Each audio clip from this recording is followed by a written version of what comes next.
In the reception area of the Chilonzor District Employment Office, 3 people are sitting. Chilonzor tumani mehnat bo'limi qabulxonasida 3 kishi o'tiribdi. Chilonzor tumani mehnat bo'limi qabulxonasida 3 kishi o'tiribdi. Chilonzor tumani mehnat bo'limi qabulxonasida 3 kishi o'tiribdi. Among the people waiting, there are 2 women. Kutayotgan kishilar orasida 2 ta ayol bor. Kutayotgan kishilar orasida 2 ta ayol bor. Kutayotgan kishilar orasida 2 ta ayol bor. The first woman's name is Karima. Birinchi ayolning ismi Karima. Birinchi ayolning ismi Karima. Birinchi ayolning ismi Karima. She had worked as a teacher at school number 147 in the city of Samarkand. U Samarqand shahridagi 147-maktabda o'qituvchi bo'lib ishlagan. U Samarqand shahridagi 147-maktabda o'qituvchi bo'lib ishlagan. U Samarqand shahridagi 147-maktabda o'qituvchi bo'lib ishlagan. 2 years ago, she moved with her family to the Chilonzor district of Tashkent. 2 oy avval oilasi bilan Toshkentning Chilonzor tumaniga ko'chib keldi. 2 oy avval oilasi bilan Toshkentning Chilonzor tumaniga ko'chib keldi. 2 oy avval oilasi bilan Toshkentning Chilonzor tumaniga ko'chib keldi. Karima's husband works at the National University. Karimaning eri Milliy universitetda ishlaydi. Karimaning eri Milliy universitetda ishlaydi. Karimaning eri Milliy universitetda ishlaydi. Karima is temporarily unemployed, but she wants to work as a school teacher. Karima esa vaqtinchalik ishsiz. Maktabda o'qituvchi bo'lib ishlashni xohlamaydi. Karima esa vaqtinchalik ishsiz. Maktabda o'qituvchi bo'lib ishlashni xohlamaydi. Karima esa vaqtinchalik ishsiz.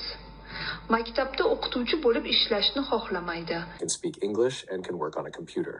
Ingliz tilida gapira oladi va kompyuterda ishlay oladi. Ingliz tilida gapira oladi va kompyuterda ishlay oladi.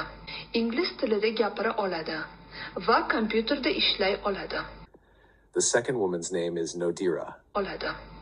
Ikkinchi ayolning ismi Nodira. Oladi. Ikkinchi ayolning ismi Nodira. Oladi. Ikkinchi ayolning ismi Nodira. She is only 19 years old. U endigina 19 yoshda. U endigina 19 yoshda. U endigina 19 yoshda. In the month of May, she graduated from school. Bu yil may oyida maktabni bitirdi. Bu yil may oyida maktabni bitirdi. Bu yil may oyida maktabni bitirdi. She can speak Uzbek and Russian. O'zbek va rus tillarida gapira oladi.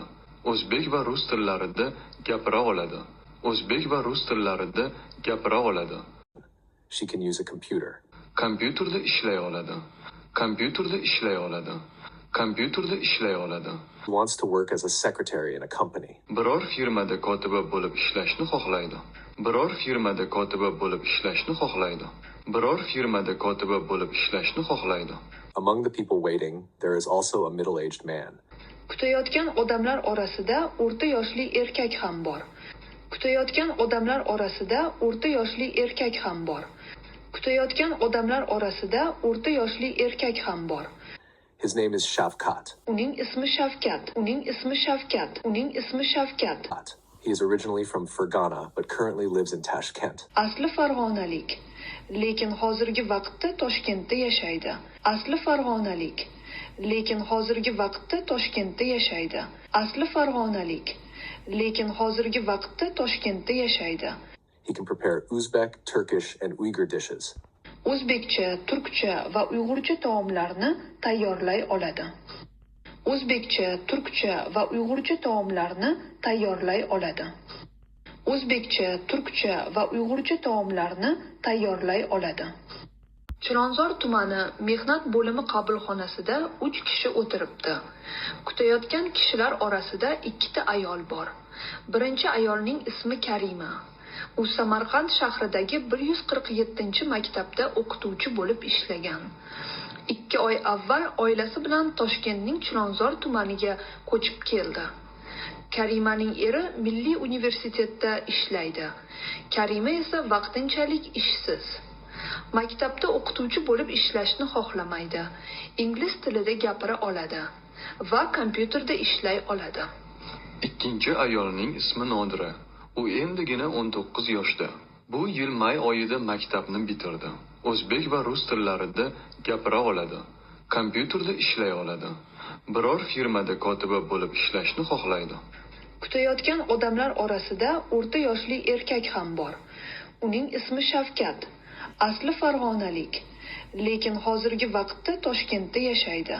O'zbekcha, turkcha va uyg'urcha taomlarni tayyorlay oladi.